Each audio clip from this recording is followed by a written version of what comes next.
Hey everyone, welcome back to Easy Speak World with Maya and Ethan, your favorite place where you learn real English through real conversations. Okay, so I need to ask you something, and I want you to be honest with me.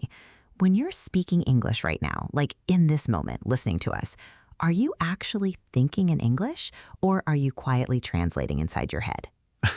Already calling people out. I'm serious because I remember this feeling so clearly. You're in a conversation, someone says something to you in English, and your brain goes, okay, translate this to my language, figure out the answer, now translate back to English, now say it. And by the time all of that is done, The conversation has moved on. the conversation has completely moved on, and you're standing there looking calm on the outside, but inside you're like, wait, wait, wait. Yeah, the famous I understood it, but I couldn't respond in time problem. Exactly. And it's not because you don't know English. You do know English. You've studied it, you've practiced it, you understand us right now, but your brain still hasn't learned to live in English. That's such a good way to put it. Living in a language versus knowing a language. And that's exactly what we're talking about today. And as always, I've got Ethan here with me to help break this down, because honestly, this is one of the most requested topics from our community. Yeah, Maya, and it's one of those topics where I think a lot of people feel like it's impossible. Like, I'll always translate. That's just who I am. But that's genuinely not true. It's not true. And by the end of today's episode, you're going to understand why your brain translates, when it stops, and most importantly, the actual habits that train your brain to start thinking in English naturally. Stay with us, because later in the episode, we're also going to share some really useful English phrases you can start using today. Real, natural phrases that fluent speakers actually say. So, before we get into all of that, can we just take a second to appreciate you? Like, the fact that you're here listening to this, trying to improve your English, that's not nothing. That's actually really cool. It really is. So, if this is your first time here, welcome. And if you're a regular listener, thank you. Genuinely. And hey, do us a quick favor. Hit that like button, subscribe if you haven't already, and leave us a comment right now answering this. Do you think in English or do you still translate? Tell us honestly. We read every single comment. Okay, so let's actually talk about what's happening in your brain. Ethan, I want you to explain this because you always explain things in a way that just clicks. Okay, I'll try. So, when you learned your first language, your mother tongue, you didn't learn it by studying grammar rules, right? You just absorbed it. You heard words thousands of times in real situations, and your brain built direct connections. The word water and the feeling of being thirsty, they're linked. You don't think about it. Right, it's automatic. Exactly. It's automatic. But when most people learn a second language, English in this case, they learn it through their first language. So instead of building a direct connection between the English word and the feeling or the idea, they build a bridge. English, native language, idea. Oh, that's such a clear way to see it. So when you hear the word frustrated, your brain doesn't immediately feel that emotion. It first finds the word in your language, then connects to the feeling. And that's the translation step. That's the little delay. That's the whole delay. And the goal, what people mean when they say think in English, is to slowly remove that bridge, build new direct connections. English word, feeling, idea, image. No detour. Okay, but here's what I want to know. Is that actually possible for adults? Because I feel like there's this myth that only children can truly absorb a language. Adults are just stuck translating forever. See, that's the thing. It's not a myth, it's a misunderstanding. Children are faster at building those connections because their brains are more plastic, more flexible. But adults can absolutely do this. It just requires something children don't need: intentional practice. Intentional practice. Okay, we're going to come back to that. We are definitely coming back to that. But first, can we talk about the emotional side of this? Because I think for a lot of our listeners, the translation habit isn't just a brain thing. It's also a confidence thing. Absolutely. Like, you translate because you're scared. You want to make sure you're getting it right before you open your mouth. And then the more you translate, the slower you feel. And the slower you feel, the more anxious you get. And then you translate even more. It's a loop. It's the worst loop. Yeah. And I think what makes it worse is that people judge themselves really harshly in that moment. Like, why am I so slow? I should know this by now. And that self-judgment actually makes the brain more tense. And a tense brain is a slower brain. Okay, wait. Say that again. A tense brain is a slower brain. Write that down, people. Seriously. That's the whole thing, isn't it? You can't think freely in English when you're scared of making mistakes. You can't think freely in any language when you're scared. Fluency isn't about being perfect. It's about being fluid, moving, letting the language flow even when it's imperfect. Ah, I love that. Fluency is about being fluid, not perfect. That needs to be on a poster somewhere. Get on it. Okay, so now let's actually get into the practical stuff, because I know that's what everyone is waiting for. How do you actually train your brain to stop translating? Right. So I want to start with something that sounds almost too simple, and that's start thinking in individual English words before you try to think in sentences. Ooh, okay. What do you mean? So most people try to jump straight to thinking in full English sentences. I want to say this whole thought in English, and that's hard, so they give up and translate. But if you start small, if you just practice labeling things in English, that's how you begin to build those direct connections. Like you see your coffee cup and you just think cup, not your word for cup, cup. Exactly. You feel cold, cold. You're bored, bored. You're looking for your keys, keys. These tiny one-word thoughts, practiced daily, start rewiring how your brain stores English. It's almost like a labeling exercise. You're teaching your brain English words are real. They belong to real things, not just to translations. Yes, that's exactly it. You're making English concrete in your mind. And the more concrete it becomes, the less you need to go looking for it through translation. Okay, I love this. I actually did something like this without even realizing it. I used to walk around my apartment and just narrate what I was doing in English. Like, I'm making tea, the kettle is boiling, I'm getting a mug. Yes, and that leads perfectly into habit number 2, inner monologue practice. Talking to yourself in English, internally. And I know what some of you are thinking right now. This sounds weird. It does sound a little weird, but it works. It works because your brain doesn't actually distinguish very sharply between speaking out loud and speaking silently. You activate many of the same areas. So when you narrate your day in English inside your head, you're getting real practice without needing a conversation partner. And the beautiful thing is, no one can hear you, so there's no pressure. You can be messy, you can say the wrong word. It doesn't matter. Your brain is still building the habit. Right. And gradually, those narrations get faster. You start finding words quicker. You start thinking in English first instead of translating into it. Okay, quick vocabulary moment. Ethan, the word you used earlier, monologue, can you break that down for people? Sure. A monologue, monologue, is when one person speaks for a long time, alone. Mono means one. So an inner monologue is the voice inside your head, your private mental conversation with yourself. And we all have one, all day long. We're just suggesting you start having yours in English. Even if it's just for 10 minutes a day first. Even 5 minutes. Honestly, even 5. Can I add something here? Please. I think one of the biggest mistakes people make is thinking that thinking in English means thinking in perfect English, and that belief is what kills the habit before it even starts. Oh, this is so real. Like, your inner English doesn't need to be beautiful. It can be fragmented, incomplete, wrong grammar, weird word order. It doesn't matter. The point isn't to be correct. The point is to be present in the language. It's like learning to walk. You don't expect to walk perfectly the first time you try.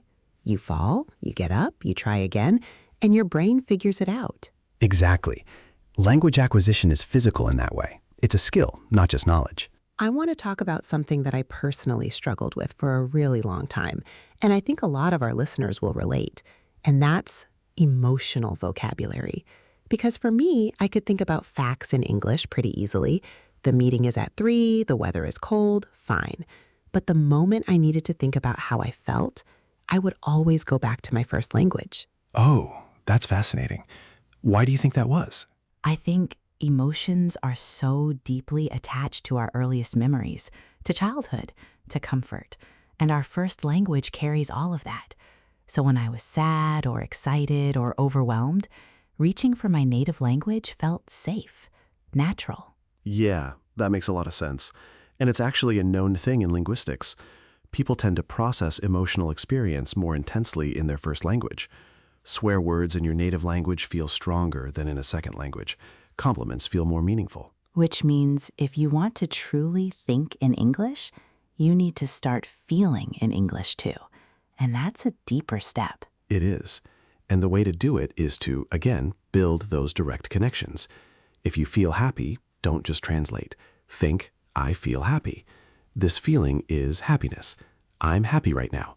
Let the English words sit with the emotion. Give the emotion an English home. I love that. Give your emotions an English home. Okay, that's another poster. Huh, we're building a collection. All right, so we've talked about labeling, inner monologue, emotional vocabulary.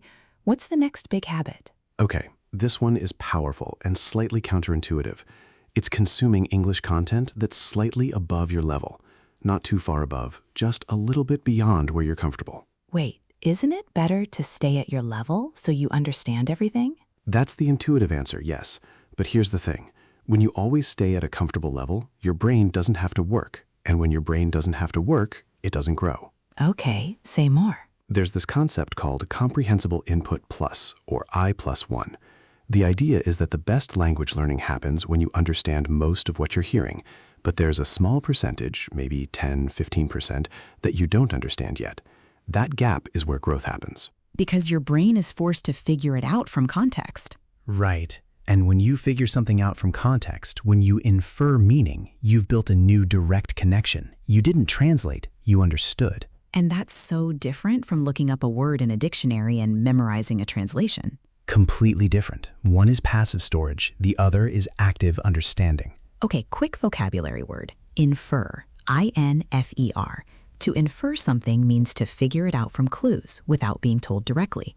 Like if someone walks in with a wet umbrella, you infer that it's raining outside. You didn't see the rain, you inferred it. Great word. We do this all the time with language without realizing it. And the more you do it in English, the more your brain starts to operate in English because you're solving problems inside the language, not from the outside.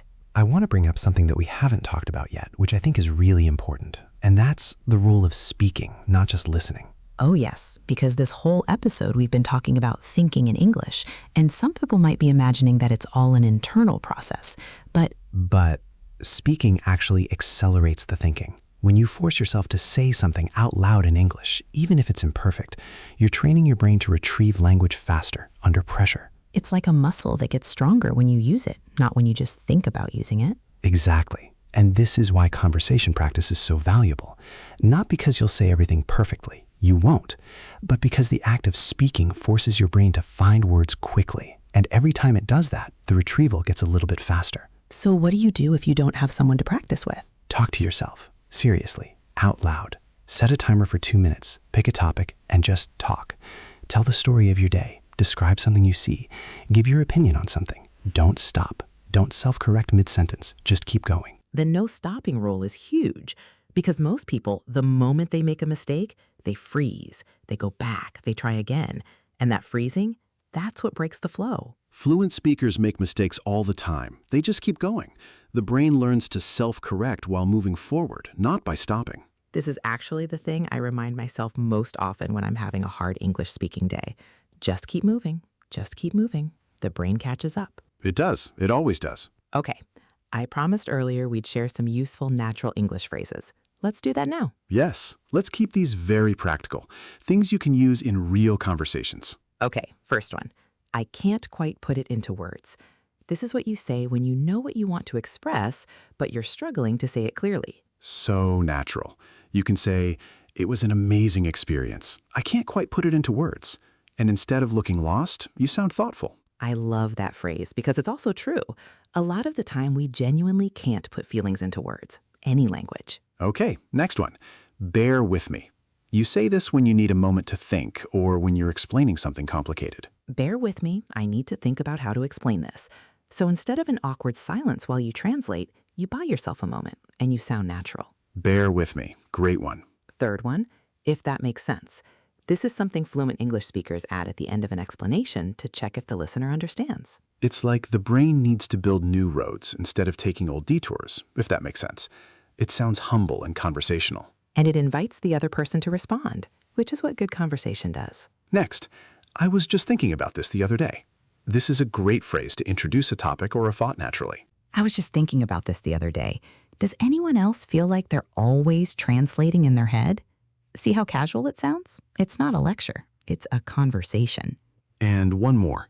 It's one of those things where this phrase is perfect for introducing an observation or an insight. It's one of those things where the more you try to force it, the harder it gets. That sounds so natural, so real. These 5 phrases alone can make your spoken English sound dramatically more fluent because they fill the moments that usually trip people up, the hesitations, the gaps, the searches for words. Instead of silence, you have language. And instead of looking stuck, you look thoughtful. Let's talk about one more thing before we wrap up. And I think this might be the most important thing. What's that? Consistency over intensity. Oh, yes. Because I talk to so many English learners who will do an amazing week. They'll practice every day, they'll watch English content, they'll talk to themselves, they'll journal in English, and then life happens, and they stop for 2 weeks. And then they feel like they've lost everything, and then they feel guilty, and then they start again, and then they stop again. The cycle is exhausting. It's so exhausting. But the people who actually build that automatic English thinking, it's not because they had more talent. It's because they did small things every day. Every day, even on the hard days, even if it was just 5 minutes of narrating their morning in English. There's a phrase I really love for this. Never miss twice. If you miss a day, fine, life happens. But never miss 2 days in a row. That's when habits break. Never miss twice. Okay, that's also going on the poster. We really need to make these posters. Okay, but seriously, 5 minutes a day, every day for 6 months. That will change your English more than 5 hours every Saturday. Because your brain learns language through repetition over time, not through one big session. It needs to encounter English regularly, consistently, so it starts to feel normal, so it starts to feel like home. And when English starts to feel like home, that's when the translating stops. That's when you just think in English without even noticing. That moment is real. It happens for everyone who puts in the daily work. I've heard people describe it as, suddenly one day you just realize you haven't been translating. You don't know when it stopped. It just did. And I think that's the most beautiful thing about language learning. You can't always see yourself growing, but you are. Every day you are. Okay, let's do a quick recap of everything we covered today, because there's a lot here and I want to make sure it sticks. Yes, let's do it. Number 1, understand why your brain translates. It's because English words aren't yet directly connected to ideas and feelings. They're connected through your first language. The goal is to build those direct connections. Number 2, start with labeling. Give English words to the things around you. Make the language concrete. Make it real. Number 3, build an inner monologue practice. Talk to yourself in English inside your head. Narrate your day. Think out loud in English, even imperfectly. Number 4, give your emotions an English home. Practice feeling in English, not just thinking in English. Attach emotion words to actual emotions. Number 5, consume content slightly above your level. Let your brain work. Let it infer. That's where real understanding, not translation, happens. Number 6, speak out loud, even without a partner. 2 minutes on a topic, no stopping. Build retrieval speed under pressure. Number 7, use natural bridging phrases. Bear with me. I can't quite put it into words, if that makes sense. These keep you flowing when your brain is still finding words. And number 8, consistency over intensity. Small daily practice beats occasional big sessions. Never miss twice. That is a seriously solid list. It really is. And look, none of this is magic. All of it requires you to show up. But the payoff? A brain that thinks in English, conversations that feel natural, understanding without effort? Worth every 5 minutes. Every single one. Okay, before we go, I just want to say something. I know English learning can feel slow. I know there are days when you feel like you're not progressing, when you understand everything but still can't speak fast, when you feel stuck. Those days are part of it. They're completely part of it. They don't mean you're failing.